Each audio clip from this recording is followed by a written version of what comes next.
4 de la tarde y 6 minutos en la República Argentina, ya en la última hora de Generación Rota, aquí por AOFA TV. Y recibimos a nuestro próximo invitado, el director del Museo de la Memoria de Rosario, Lucas Mazzucco, que vamos a hablar de muchísimos temas y muy interesantes, sobre todo en esta semana. Lucas, ¿cómo estás? Bienvenido. ¿Cómo les va? Gracias por la invitación.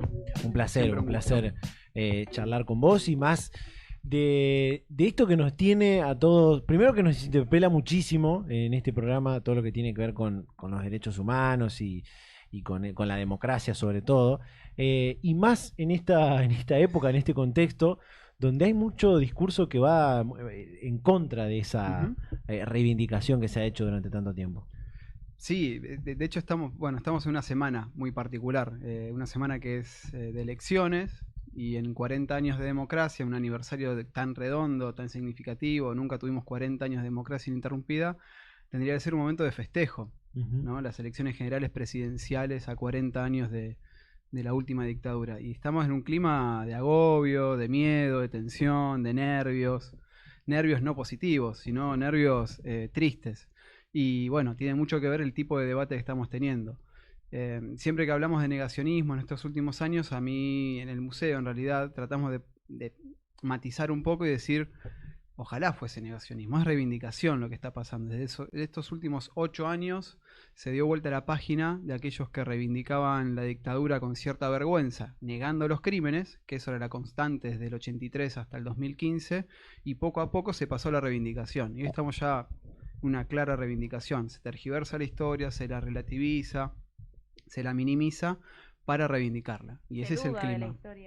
Se la pone en duda, se la trata de reescribir, se recupera la narrativa de la propia dictadura como nunca antes, ¿no? La ley de autoamnistía, que fue la ley y el documento final de la dictadura en la lucha contra la subversión, que es el título que la propia dictadura le pone a su última declaración pública sobre el terrorismo de Estado. Nunca ningún candidato de la democracia lo había reivindicado en un primer nivel como este, ¿no? Nunca un candidato a presidente de forma tan clara. Sí estuvieron los Patti, estuvo Aldo Rico, estuvo Bussi, gobernador de Tucumán, que fue partícipe de la represión de forma directa. Pero digo, dos personalidades de primer nivel por estar en una elección presidencial como Milei y su vicepresidenta, su candidata a vicepresidenta, no pasó que suceda esta reivindicación. Incluso Menem hablaba de dar vuelta a la página, no reivindicaba los crímenes de dictadura, ¿no? O sea, por eso también es el peligro en el que muchos nos sentimos, el agobio, ¿no? Y no es un poco, me gustó la forma de verlo, esto de más allá de que aparezca el negacionismo, decir, bueno, a pesar de esto están como alzando aún más la idea, y quizás muchos jóvenes también, es como que quizás no conozcan la historia, se ponen a buscar y dicen, no, pero pará, en realidad esto está mal, ¿no? Pero por un lado veo que, digo, ¿no habría que estudiar también el por qué aparece el fenómeno este de ir en contra de esto? Sí, en realidad es el caballo de Troya de muchas otras cuestiones. En realidad muchas otras cuestiones tienen a esto escondido por detrás. Sí. Milei y Villarroel son la síntesis perfecta de la dictadura. Milei, el proyecto económico neoliberal de Martínez de Oz, que destruyó la industria, destruyó las capas medias, dolarizó la economía como la tenemos hasta ahora, hizo imposible el crédito hipotecario, transformó la economía financiera como en el eje de la economía, etcétera, etcétera, etcétera. Y Villarroel, la pata militar de esa dictadura, ¿no? Por eso la dictadura cívico-militar. Y no hay mejor síntesis que la fórmula presidencial de la libertad avanza. Y reivindicar la tortura, la desaparición, una dictadura, el estado de sitio, no poder protestar, no poder sindicalizarse, no poder juntarse para defender lo colectivo en el nombre de la libertad. O sea, un sinsentido absoluto, pero que tiene esa explicación en ese cruce de intereses entre un proyecto económico individualista, extranjerizante y destructor de lo colectivo, con un proyecto autoritario en lo político, ¿no? Y de ahí surge un poco. También ayuda todo esto para que dejemos de estar porque siento que estamos en una posición de sorpresa tan grande que estamos como inmovilizados. Sí. Y entonces aparece después una asesora que dice que vamos a presentar un proyecto para renunciar a la paternidad, o aparece Ramiro Marra hablando de Pornhub en vez de Paca Paca, o en vez de la ESI, y todas son esas cuestiones que nos dejan paralizados. o hablando del número de la CONADEP y de los zurdos y de etcétera, etcétera, mucho barullo y nos dejan paralizados para tapar lo que realmente buscan. Sí. Autoritarismo en lo político, destrucción de la solidaridad y el tejido social en lo económico. Es por ahí la cosa, ¿no? Y en el medio se llevan puesta todo. Claro. ¿Compas? No, estoy pensando en todo lo que estás diciendo. Yo estoy procesando un poco toda la información. Yo Perdón. creo que hay una, No, hay bueno. No, una, está perfecto. Está buenísimo. hay una idea de incluso también cívica, una idea social de ir en contra de esto, más allá de la emergencia de este binomio de candidatos, de por ahí asociar mucho la lucha por los derechos humanos con ciertos partidos, con cierta ideología, cuando en realidad debería ser algo que trascienda más allá de cualquier ideología, ¿no? Y para decirlo con nombre propio es como que siempre se ha vinculado la lucha por los derechos humanos o a las abuelas de Plaza de Mayo con el peronismo, con el kirchnerismo, y eso lo torna como difícil de procesar, cuando Bueno, ¿no? Debería es ser que- algo transversal, creo. Bueno, no siempre fue así lo que estás planteando. Y Daniel Feierstein, sociólogo, especialista en temas de memoria y en lo que nosotros también reivindicamos, el concepto de genocidio, gracias Claro. a él nosotros reivindicamos, no gracias a él, sino eso es el movimiento de derechos humanos, pero él le dio cuerpo teórico para entender por qué la última dictadura fue un genocidio. Él plantea que desde el 2013, desde el 2003 para adelante, un error de algunos sectores del movimiento de derechos humanos, un error estratégico, pero absolutamente libre en cuanto a su elección, fue eh, incorporarse de forma muy activa a los cuadros de gobierno del kirchnerismo, ¿no? En sus diferentes versiones, cosa que Claro. hasta el 2003 no sucedía. Claro. Obviamente, luego de 20 años de democracia, porque en 2003 cumplíamos 20 años de democracia, que fueron básicamente 3 gobiernos en los cuales las políticas de derechos humanos eran inexistentes, ¿no? Eran más bien de indultos, eran más bien del punto final, eran de la audiencia debida, eran solamente enjuiciar a las cúpulas y a los dos por igual y todo ese tipo de retóricas. Cuando eso cambia radicalmente y surgen las políticas de memoria, verdad y justicia, que incluso con esa narrativa, muchos sectores del movimiento de derechos humanos, incluso hasta hoy, ven en eso una reivindicación histórica, generacional, que los hizo muy, muy cercanos. Y en parte está bien, pero en términos estratégicos, plantea Feierstein, generó esta ligazón y esta unión por el lado negativo hacia el antikirchnerismo de derechos humanos igual al kirchnerismo. Eve, Estela, quien sea de hijos y de abuelas y de los organismos tradicionales, igual la cámpora, ¿no? Algo por el estilo. Entonces esa unión retórica que se generó, que también es tramposa, porque hay un montón de matices dentro de los organismos de derechos humanos, como hay un montón de matices dentro del peronismo y dentro de la coalición de gobierno actual, generó el campo fértil también, esa operación mentirosa y tergiversadora de ciertos sectores de la oposición de estos últimos 20 años, generó el campo fértil también para esa unión, genere la vuelta de los discursos reivindicadores de la dictadura. Porque también hay que decirlo, este negacionismo que estamos viviendo, que nosotros decimos que en realidad es una reivindicación, no surge en una situación socioeconómica idílica, tiene un sustento material de problemas estructurales en cuanto a indicadores de pobreza, en cuanto a indicadores de inflación, en cuanto a devaluación, en cuanto a PBI, distribución de la riqueza, infraestructura, etcétera, etcétera, etcétera, que la democracia no ha sabido resolver, que la democracia heredó de la dictadura, porque son indicadores que hasta 1976 eran muy buenos, de los mejores del mundo occidental, pero que la democracia no supo resolver. Entonces estamos en un momento donde hay una acumulación de muchísimas frustraciones, hay un mensaje mesiánico y simplificador de esos problemas, y que está siendo usado ese mensaje simplificador y mesiánico para resolver los problemas como forma de reescribir el pasado reciente, ¿no? Entonces usamos esta bronca genuina del trabajador, la trabajadora, del pibe que no tiene derechos, de la piba que no sabe si llega viva a la casa después de ir a la facultad o al colegio, o de buscar el mango revolviendo la basura, para meter todo lo otro. El individualismo, la reivindicación de la dictadura, del terrorismo de Estado, llamar lo que fue una guerra y que hubo excesos, pero que fue una guerra justa, etcétera, etcétera, etcétera. Entre esa situación estructural tan dura, todo lo otro es casi como el peaje que se paga para lo ¿no? Para acceder a esa otra parte de... Entonces por eso lo importante, creo, desde las políticas de derechos humanos, de memoria, como es el Museo de la Memoria, pero también desde los responsables políticos, de los que no están reivindicando ese discurso, Sí. es proponer futuro, ¿no? Y el museo siempre tratamos de decir eso, hablamos del pasado reciente, pero en realidad siempre de estos 25 años tratamos de construir mensajes para el futuro, conectar las generaciones que estuvieron y vivieron y sobrevivieron a aquellas épocas durísimas del terrorismo de Estado con las necesidades y los proyectos de las generaciones actuales. Si no logramos hacer eso, son como dos burbujas que se hablan a sí mismas y nunca se van a conectar. Y cuando no se conectan pasa lo que está pasando también, ¿no? Sí. Sí, yo quería preguntarte esto que decía vos, ¿qué está haciendo ahora el museo por ahí, tipo de actividades o cosas así que haga, que le llame la atención? Por lo menos vamos a decir como, vamos a referirnos al joven por ahí, Sí. que está como en esa de qué hago, qué tengo que hacer, Ujú. para dónde tengo que ir, dentro del museo que te llame la atención de decir, bueno, ok, lo que dice este candidato no me parece correcto, voy a ir a este lugar que me van a contar historia y demás. Bueno, lo que tratamos de hacer es tener una agenda lo más diversa posible de muchos idiomas y lenguajes y formas de arte y de cultura posibles adentro del museo. El jueves pasado tuvimos la antivisita de Mariana Eva Pérez.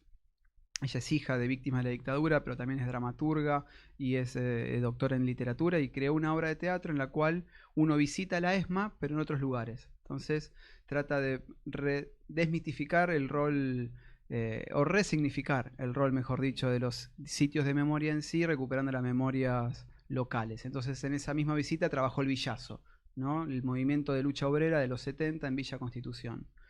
Mañana tenemos una charla sobre estos 40 años de democracia con Juan Carlos Torres y Ana María Mustapic.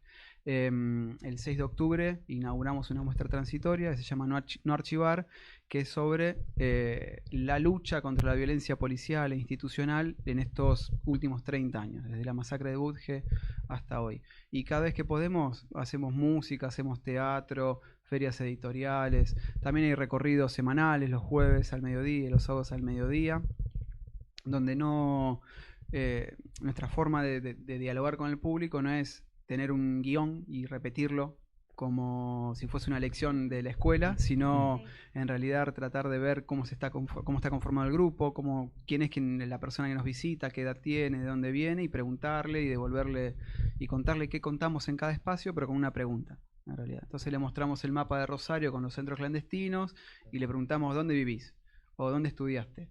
O si sos fuera de Rosario, le mostramos la provincia de donde es. Y bueno, acá tuviste tales centros clandestinos. O la parte de las miradas, que tenemos una instalación con ojos, con las miradas que Graciela Sacco tan amorosamente hizo para el museo. Bueno, ¿quién te está mirando ahí? Tu familia, tus amigos, los desaparecidos, ¿no? Y desde ahí tratar no de hablarles solamente del pasado, sino también del hoy. ¿Qué nos te está dando hoy la democracia y cómo lo podemos mejorar? Pero siempre en democracia. Con esa única... Claro. Lo único que pedimos es que lo que vos quieras hacer, hacerlo en democracia, ¿no? Claro. Y nosotros estamos para escucharte y dialogar. Eso. Me encanta eso. ¿Es cierto esa historia de que donde está hoy el Museo de la Memoria fue un centro clandestino o una cosa así? No técnicamente. No. Ahí está. Eso me parece espectacular contarlo, sí. Porque es una historia fantástica. Sí, el Museo de la Memoria se encuentra hoy en un edificio bellísimo, casi centenario, sí, en la esquina de Córdoba y Moreno. No se encuentra ahí por casualidad, sino porque en ese edificio, entre 1965 y octubre de 1982, funcionó el comando del Segundo Cuerpo del Ejército. Ahí va. ¿Qué era el Segundo Cuerpo del Ejército? Era una división interna del Ejército Argentino que tenía a su cargo todas las operaciones militares en provincia de Santa Fe, en Entre Ríos, en Corrientes, en Chaco, Misiones y Formosa. Operaciones militares, tanto en democracia como en dictadura. Con lo cual, en épocas de dictadura, y en especial en la última, de 1976 a 1983, ese edificio fue la sede político-militar de la dictadura en toda nuestra región, en todo el litoral argentino. Los familiares de desaparecidos y desaparecidas tenían ese edificio como el referente de donde ir a preguntar para averiguar qué estaba pasando, ¿no? Pero a su vez la cúpula eclesiástica, la cúpula política y la cúpula empresarial de Rosario iba a ese lugar como lugar de encuentro, como lugar de trabajo, como lugar de reuniones, ¿sí? Para Claro. gestionar la ciudad. Es un lugar donde se hizo inteligencia para diseñar e implementar el terrorismo de Estado, es el lugar donde emanaban las órdenes, es un lugar donde se hicieron juicios militares para, entre comillas, blanquear detenidos desaparecidos y Claro. pasarlos a cárceles comunes. Es un lugar muy importante para la historia reciente rosarina por todos estos hechos, y eso hizo que en el 99, el museo fue creado en el 98, en el 99, cuando se estaba buscando qué lugar ponerlo al museo, instalarlo, se eligió a ese lugar y se lo designó por ordenanza del Consejo como sede definitiva del museo. Y en el año 2002 fue expropiado, y en el año 2010, después de una larga negociación económico y política, el museo toma posesión de su legítimo lugar. Qué loco, que me parece fantástica sí, la, sí. la- Sí. la Increíble. historia, el lugar y todo. Sí. Ramita, ¿vos querías No, preguntar? bueno, yendo un poco a esto de los centros clandestinos, hoy en Rosario, ¿hay alguno que sea, por decirlo, ¿no? Que se pueda conocer, por decir, turístico o son privados?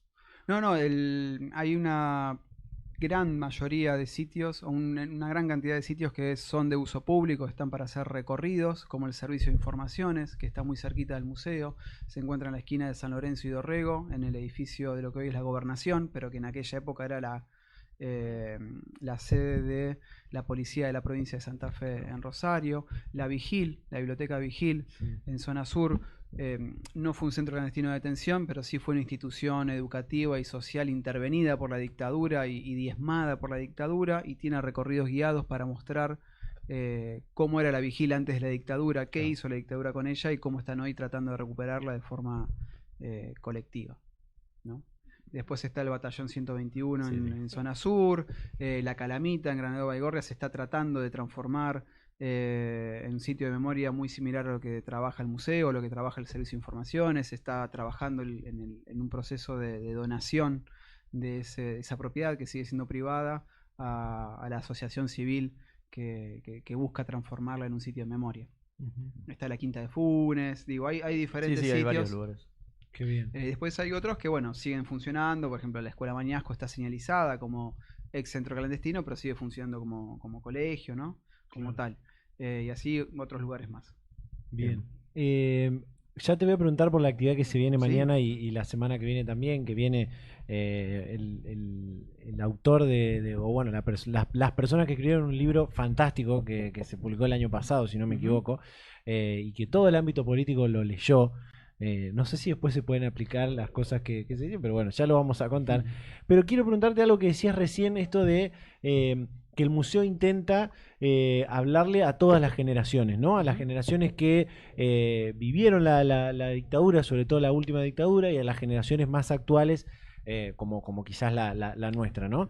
¿En cuánto de eso ayudó la película Argentina 1985, que para muchos hay una discusión ahí de si está bien contada, si no, pero que ha ayudado mucho a recuperar un poco esa historia?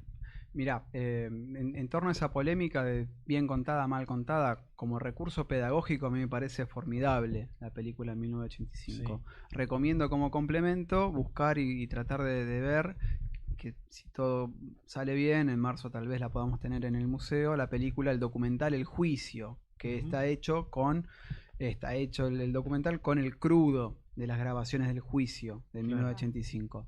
Ahora, Argentina 1985 fue un espaldarazo enorme este año, fue un bálsamo en este contexto, y ayudó a que muchos jóvenes pregunten, vengan con ganas. Y bueno, y el 1985 en Rosario, ¿cómo fue?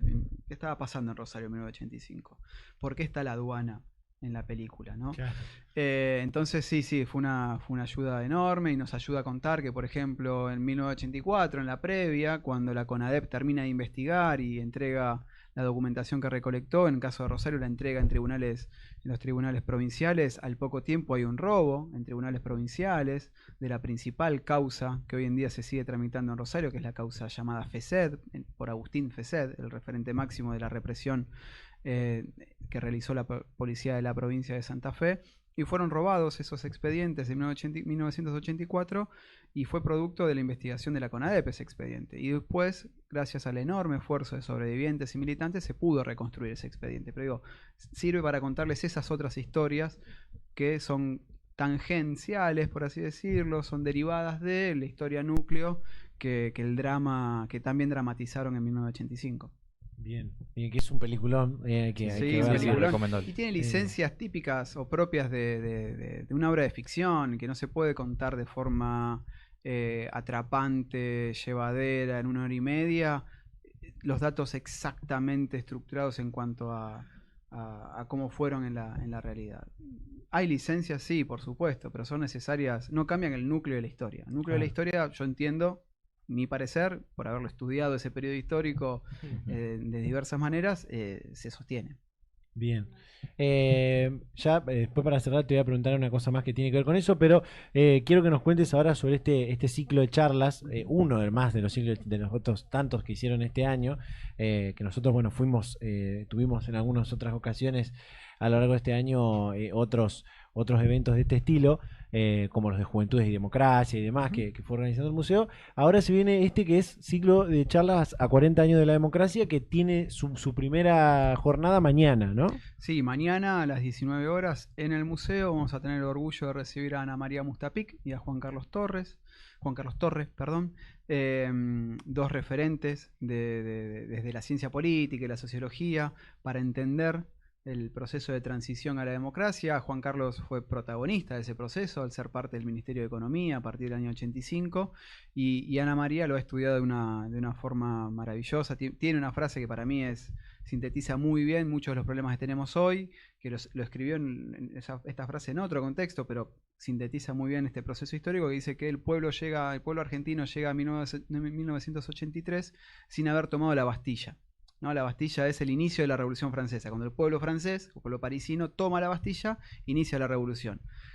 ¿Qué quiere decir Ana María Mustapic? Que llegó en 1983 por el debacle económico, por el debacle después de Malvinas, por un montón de factores, pero que el pueblo en sí no tomó el poder de forma tan decidida como pudo haber sido en otro hecho emblemático como en 1789, la Revolución Francesa. Que el pueblo poco a poco, en diversos hechos, se fue incorporando. Pero digo, ese tipo de análisis mañana esperamos escucharlos de boca de Juan Carlos y de Ana María.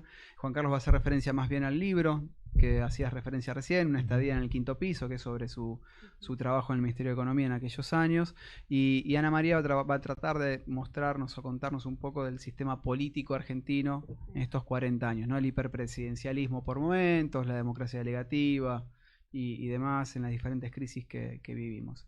Y la semana próxima, el jueves 26 a las 18 horas en el Museo de la Ciudad, en Boulevard Oroño, frente al hipódromo, Lucía Brienza y Cecilia Lesgard van a hablar justamente de un complemento de esto que estuvimos charlando recién, o que vamos a charlar mañana, la transición, ¿no? Las narrativas en torno a la transición. ¿Cuándo comenzó la transición a la democracia? ¿Cuándo terminó? ¿No seguimos transitando hacia algún tipo de democracia? Todo ese tipo de preguntas las vamos a trabajar la semana siguiente en el Museo de la Ciudad. Y todo esto en el marco de este año, ¿no? De celebrar en parte, de pensar críticamente en otra parte, de revisar nuestras propias prácticas en el marco de los 40 años de democracia interrumpida. Bien, me encantan estas actividades. La de Juan Carlos Torres va a estar fantástica, no es para venderle el libro, pero léanlo si pueden. Es un libro pesado, pero muy bueno para adentrarse en esa etapa de la historia argentina que es tremenda. No sé si quieren alguno preguntar alguna cosa. No, por ahora estamos. ¿También? Yes. Yo una cosa que te voy a preguntar con esto de las actividades es si siguen las actividades, ¿no? Porque falta para de acá a diciembre, que es más o menos la época, la fecha de esos días de los derechos humanos en Argentina y demás.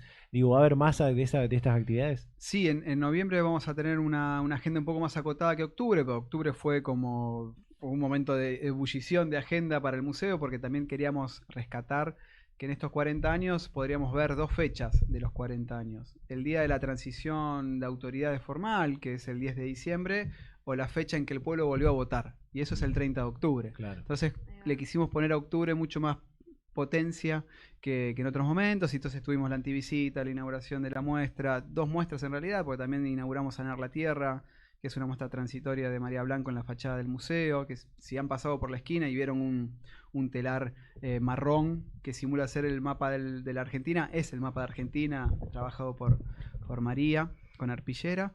Y en noviembre vamos a tener una agenda más un poquito más tranquila tal vez para llegar a diciembre, con unas proyecciones, con algunas charlas que ya a comienzos de noviembre vamos a mandar y vamos a contarles más, pero claramente siempre con los 40 años de democracia en la mente, y trabajando con nuestras instituciones amigas como la UNR y los demás museos de la ciudad.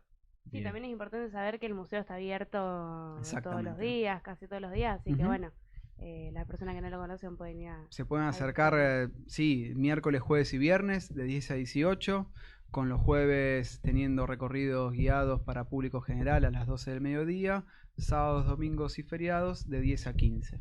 Sí, esos son Bien. nuestros horarios para la visita. Después tenemos una biblioteca especializada en derechos humanos, el Centro Documental Rubén Naranjo, la Biblioteca Raúl Frutos, bibliotecario en jefe de la Biblioteca Vigil en su momento, por eso tenemos su nombre, hemos optado por ese homenaje ya hace un tiempo. Y síganos en redes, que siempre estamos tratando de agitarla ahí un poquito. Hoy subimos una anécdota, mejor dicho, una efeméride por nuestros 25 años. Estamos tratando de hacer también una serie de efemérides por los 40 para rescatar de otra manera este tiempo. Qué bien, qué bien. No quería cerrar adrede la visita con esta pregunta, pero bueno, se me iba a pasar, sino porque hablamos de derechos humanos, hablamos de estos discursos también negacionistas que estamos viendo, o reivindicatorios, dependiendo de cómo lo veamos. Y no podemos dejar cerrar esta charla sin mencionar el porqué de este número simbólico que existe detrás o delante de toda esta lucha por los derechos humanos, que son los famosos 30.000, ¿no? Ujú. Que creo que para todos está claro de que fueron 30.000, Sí. pero digo, ¿dónde surge, ¿no? ese símbolo de fueron 30.000? Mira, me gustaría arrancar por la otra punta del debate. ¿Por qué no 8.000? La propia CONADEP, cuando plantea 8.900 tanto y pocos más, un número muy preciso, la propia CONADEP dice, miren que esta es una lista abierta. Son las denuncias que nosotros pudimos recabar en este momento, Sí. con el horror todavía vigente. O sea, la propia CONADEP, que hoy está siendo manipulada, utilizada y chicaneada, como decíamos al principio, la propia CONADEP dice, miren que este es el principio nomás de la investigación. Hay que Claro. seguir. Eso por un lado. Por el otro, los 30.000 son un número que surgen en plena dictadura, incluso con documentos que se fueron desclasificando poco a poco en estos 40 años de democracia. En 2006, el Departamento de Estado de Estados Unidos desclasificó un documento de inteligencia que viajó de Chile a Estados Unidos, donde decía que del 76 hasta el 78 tenían confirmadas 22.000 muertes. Año 78. Con lo cual, 30.000 para el 83 no es un número irrealizable. Por otro lado, es el número que los distintos organismos de derechos humanos, tanto a nivel local como en el exilio, cuando van recabando las informaciones, van recabando las denuncias, estiman que son 30.000. Claro. ¿No? Es como decir los 6 millones de judíos asesinados por el nazismo. Es la estimación más cercana que se ha tomado o que se ha tenido acceso a partir de las denuncias recolectadas. Y por otro lado, es una bandera de lucha, es una bandera de reclamo, porque el que tiene que decir el número es el perpetrador, es el que asesinó, es el que listó a todas estas personas desaparecidas y ocultó los archivos y sabe dónde están ocultos tanto los cuerpos como los archivos. Entonces cuando Villarruel o Milei plantean que buscan la verdad, porque la verdad son los 8.000, digo, mi respuesta es sí, bienvenidos a la verdad, gracias por buscar la verdad. ¿Dónde están? El comienzo de la verdad no es el número, porque hablar del número es una chicana. El comienzo de la verdad es decirme o decirnos dónde están los desaparecidos, porque parecen olvidarse que los desaparecidos siguen desaparecidos. Claro. No es que se encontraron los cuerpos. Hay madres, hay hijos, hay hijas, hay hermanos, hay padres que no saben dónde están sus cuerpos, de las personas que buscan hace más de 40 años. Todos nosotros tenemos algún pariente, familiar cercano, un abuelo, un padre, un hermano, alguien al cual lloramos por su muerte, pero sabemos dónde está. Podemos ir a entregarle una rosa, una Claro. flor, lo que sea. O si decidimos cremarlo, fue decisión nuestra. Hay un número inacabado de cuerpos que no sabemos dónde están. Esa es la verdad que hay que buscar. Chicanear con el número es eso.